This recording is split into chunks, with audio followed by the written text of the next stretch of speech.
Hello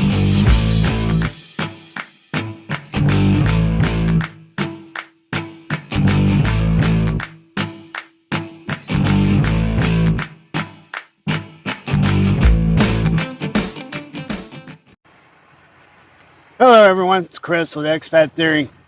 I'm back again for a second video today.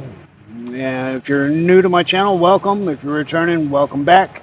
Appreciate you being here. This second video I want to talk about stock market and my stock portfolio.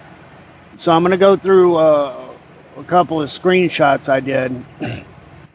I will mention that I'm just able to go over my Webull account. I can't really go over my JP Morgan. It won't allow me to screenshot for security purposes. So I can't really screenshot what's going on there. But I do have about 21,000 over in my Roth IRA, close to it. I'm looking to cap that out for the year as soon as possible. Hoping that within the next week or two, maybe 2 weeks, to get that maxed for the year. If you're not familiar with Roth IRAs, they have a limit on how much you can put in there each year. And when I first got started with this back in March last year, 2022, it was $7,000 a year. Now since then they've upped it. It went to $7,500. So when I started in March, I caught it at a great time before the April cutoff. And that April cutoff is for donations, or I'm sorry, investing for the previous year. So because I started in March before the cutoff, I was able to contribute for 2021 and 2022 at the same time. So I was able to put $7,000 in for 2021, $7,000 for 2022. Now here in 2023, I'm able to put in a maximum of $7,500. So that's what I'm going to do, and I'll have $21,500 in that Roth IRA. Now that's managed by JP Morgan Chase because they're my bank, and that's who I decided to go with for my Roth. And they take that money and they invest it out on the stock market and try to grow it. That money is basically tax-free. So when I get to my retirement, everything that I have in there, the contributions have been made after I've paid taxes on that money. So, and it's designed and set up for retirement. So there won't be any taxes on that. And that's going to play a big role in my retirement, because that's going to be a chunk of tax-free cash sitting there waiting for me to use.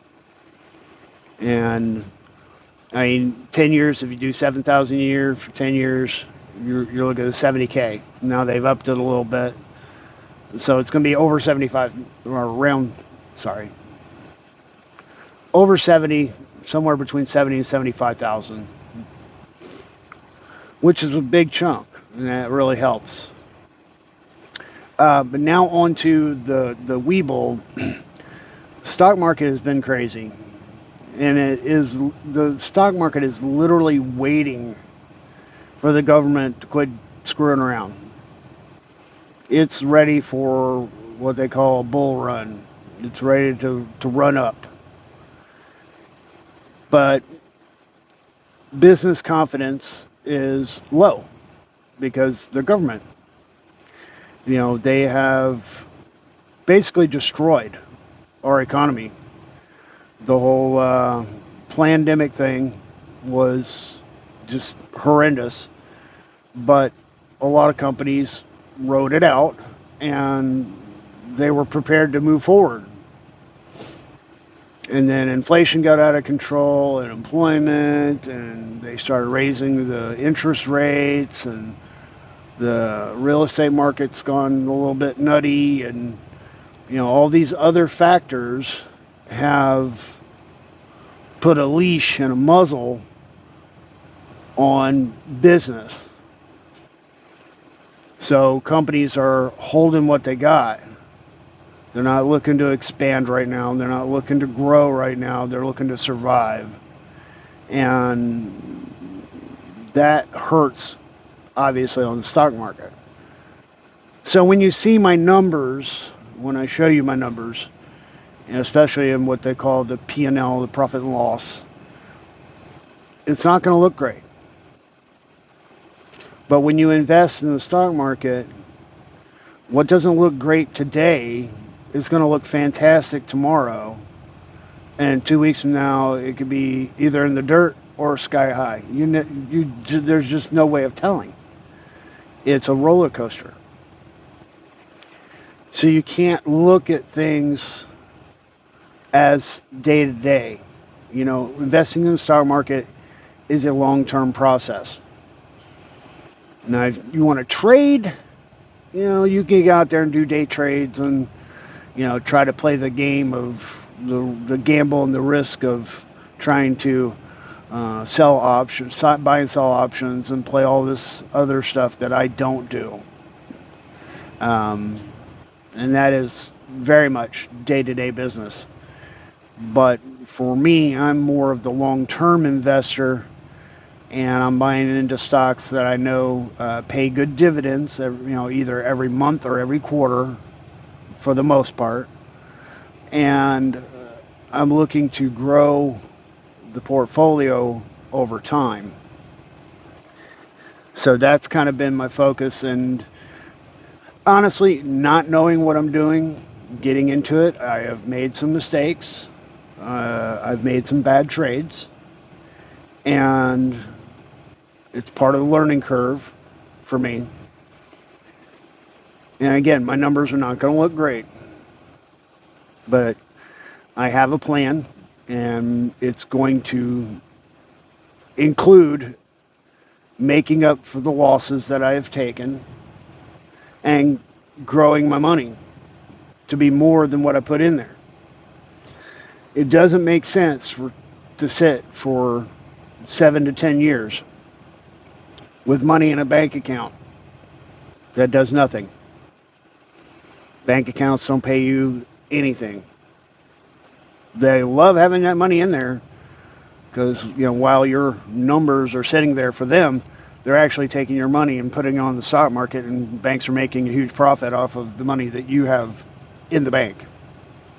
They're not paying you anything for it, but you're investing it into their bank, so they use it.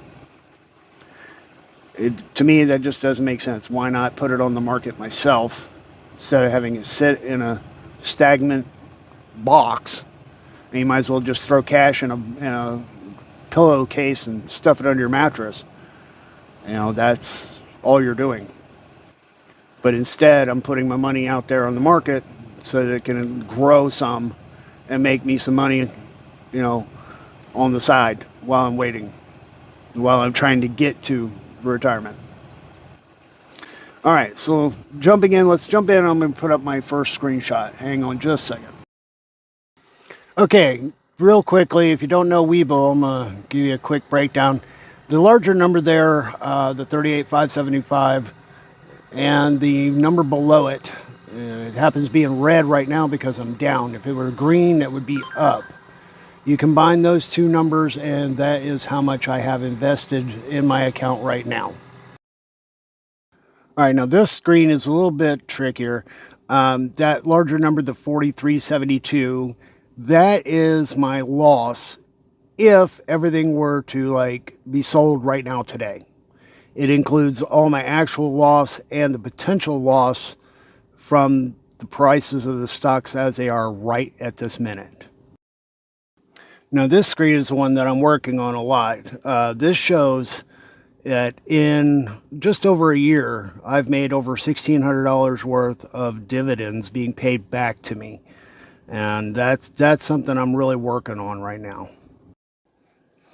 All right, so if you total everything out, I've got about 40,800 in my Webull account, another 21,000 some change in my Roth JPM account. There was about $1,000 in the JPM account that's not part of the Roth.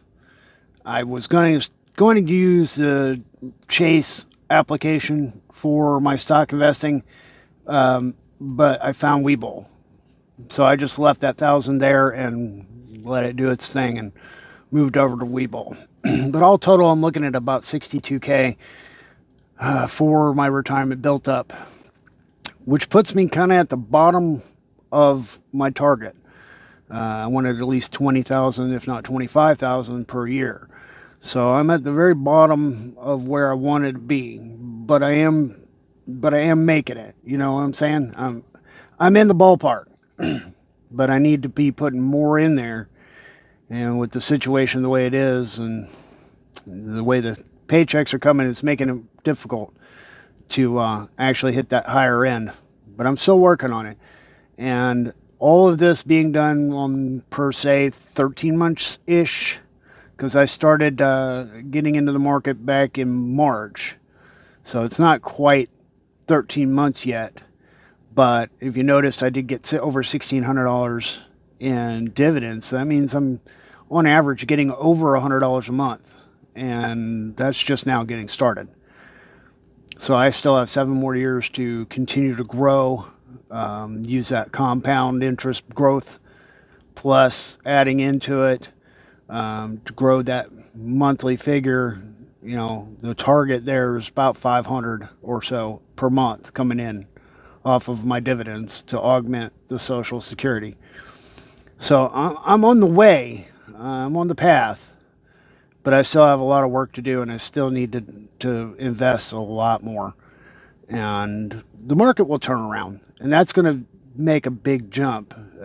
My results are also during a time frame when the stock market itself has just been a massive train wreck, and it's waiting for a good bull run, good strong run of rising stock prices and values and stuff. It's just difficult under the economic environment that we're in right now. But even with those difficulties, I've managed to grow things, and it would have been better if I wouldn't have made some mistakes, made some bad trades and so forth. That's actually hurt my overall numbers, but I'm confident that I'm going to make that back up. You know, I've got some positive trades in mind that should reverse those losses, and even just going with what I'm going right now, I'll get those losses back just on dividend payments. So anyway, that's kind of the actual, factual, real numbers of what I got going. You know, I can't be any more honest, open, and transparent than that. I mean, it's literally showing you screenshots from my accounts to show you where I'm at and where I'm going. So if you got any questions or comments or whatever, you know, drop them down below, and I'll definitely get back to you. But anyway, guys, that's going to be the financial video, and I hope to see you guys in the next video.